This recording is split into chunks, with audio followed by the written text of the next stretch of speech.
在道教的观念里，鬼它到底是什么？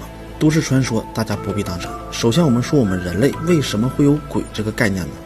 并且只要一提到鬼都是觉得是恐怖的。但是你要知道啊，在远古的时候，人类不仅不害怕鬼，甚至还特别亲近鬼，崇拜鬼，还有一套非常神奇的沟通方式。而现在的人呢，不仅害怕鬼，还错误的理解鬼是一种人死后的灵魂。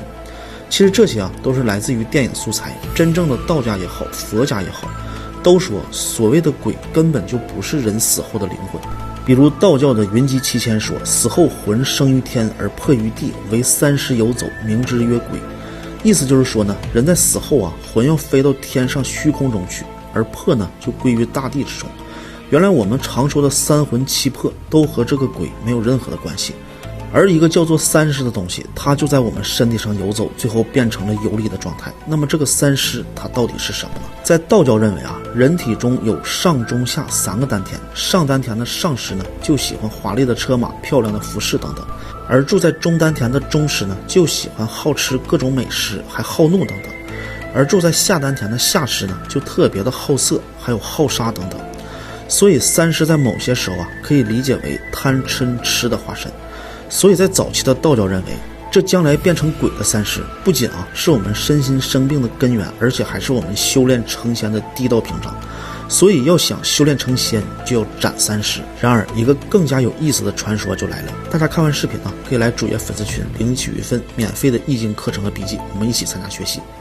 传说人的三尸上还住着三位特别讨厌的神，被称之为三尸神。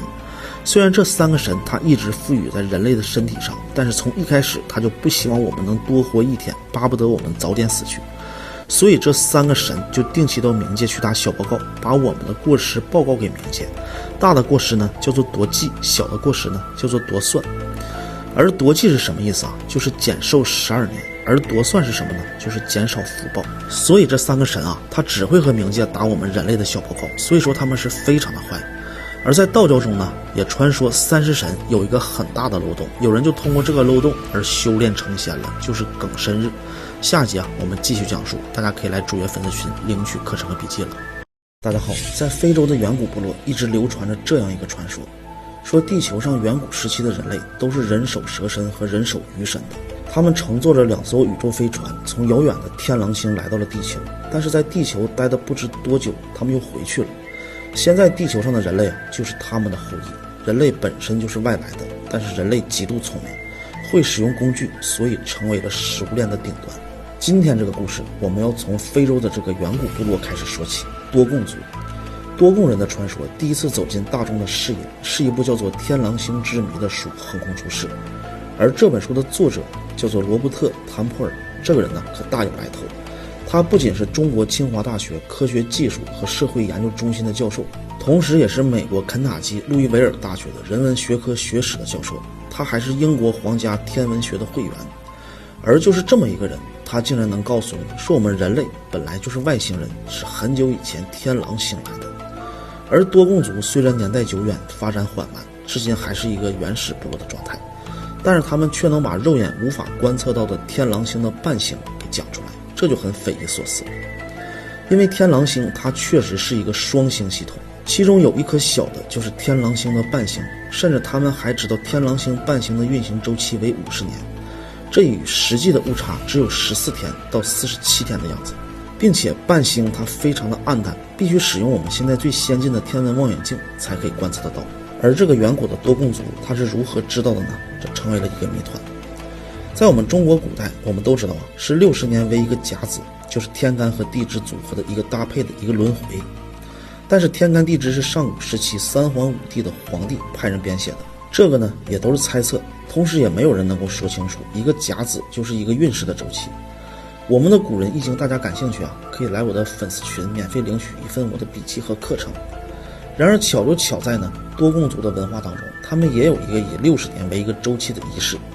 参加这个仪式的人啊，必须学会一种特殊的语言，其内容呢，大概就是宇宙的创造、人生的故事以及地球上生死这种到来，都会用这种秘密的语言进行讲述。这其中就包括一条，在远古的时候啊，有一种半人半鱼的生物从天狼星来到了地球这样的一个传说，并且来到地球见过多贡族部落最古老的祖先，他们还在一起生活过。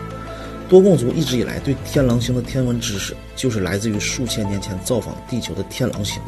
我们神话中的伏羲、女娲等等神话中的人物都是天狼星人，而易经最初的源头也是天狼星人留给我们人类的智慧。大家感兴趣见评论区，我们下期再见。据说破解河图洛书的密码，就能揭开宇宙的奥秘和上古神族的真相。1978年，数学家华罗庚在一篇文章中猜测到，河图洛书很有可能作为我们地球文明和另一个星球交流的媒介。为什么这么说呢？今天呢，我们就来聊聊这个话题。我们经常说的易经是由3个部分组成的，除了至今流传的周易之外，另外2个部分呢叫做连山和归藏。其中连山易是易经之首，据古籍记载，连山易和归藏易都成熟于天皇氏的时代，都是神话时期的人物。